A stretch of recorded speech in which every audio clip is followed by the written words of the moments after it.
Abraham's saga concludes with his wife Sarah passing away at the age of 127. At that time, Abraham's servant is sent to find a suitable wife for Isaac, who is 37 years old, leading to the meeting with Rebekah, who becomes Isaac's wife. Abraham remarried and had 6 sons with his new wife Keturah. Abraham died at the ripe old age of 175. His sons Isaac and Ishmael buried him beside his wife Sarah.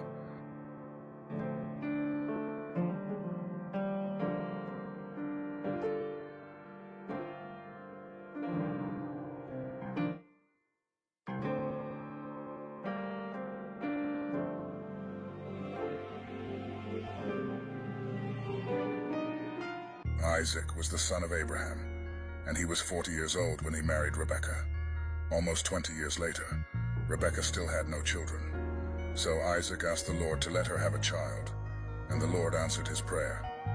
Before Rebekah gave birth, she knew she was going to have twins, because she could feel them inside her, fighting each other. She thought, "Why is this happening to me?" Finally, she asked the Lord why her twins were fighting, and he told her, "Your 2 sons will become 2 separate nations. The younger of the 2 will be stronger, and the older son will be his servant." When Rebekah gave birth, the first baby was covered with red hair, so he was named Esau. The second baby grabbed onto his brother's heel, so they named him Jacob. Isaac was 60 years old when they were born. The boys grew up. Esau became a skilled hunter who loved to be out in the fields. But Jacob was a quiet man who stayed at home. Esau was Isaac's favorite because he was fond of good meat, but Jacob was Rebekah's favorite. One day Esau came back from hunting. He was tired and weak from hunger. Jacob was boiling a pot of beans. So Esau said to Jacob, "I am weak with hunger. Let me have some of that red soup." Jacob replied, "Sell me your rights as the firstborn son." "I'm about to die," Esau answered. "What good will those rights do me?" But Jacob said, "Promise me your birthrights here and now." And that's what Esau did. Jacob then gave Esau some bread and some of the bean stew.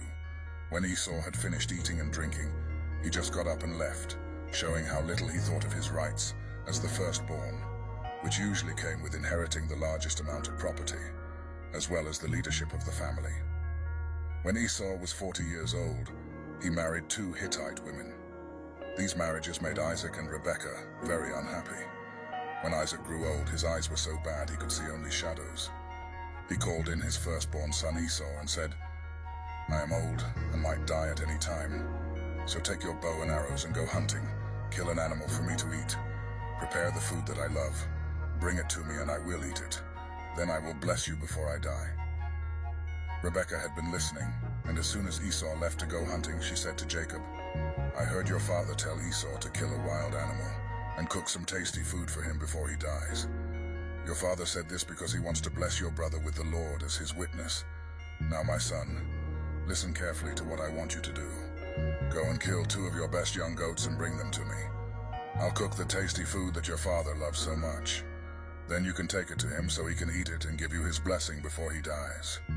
"My brother Esau is a hairy man," Jacob reminded her, "and I am not.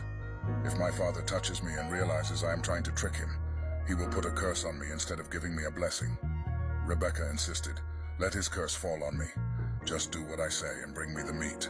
So Jacob brought the meat to his mother, and she cooked the tasty food that his father liked. Then she took Esau's best clothes and put them on Jacob. She also covered the smooth part of his hands and neck with goatskins, and gave him some bread and the tasty food she had cooked. Jacob disguises himself as his brother Esau to receive his father Isaac's blessing. Despite Isaac's initial suspicion due to Jacob's voice, the deception is successful, and Isaac unknowingly blesses Jacob with prosperity and dominion. As Jacob departs after receiving the blessing, Esau returns with the food for his father, and they both realize the deception. Esau pleads with his father Isaac to bless him, but Isaac explains that he was deceived and has unknowingly blessed Jacob. Esau weeps bitterly and asks if there is any blessing left for him. Isaac blesses Esau with a promise of prosperity, but foretells that he will serve his brother Jacob and eventually break free from that servitude.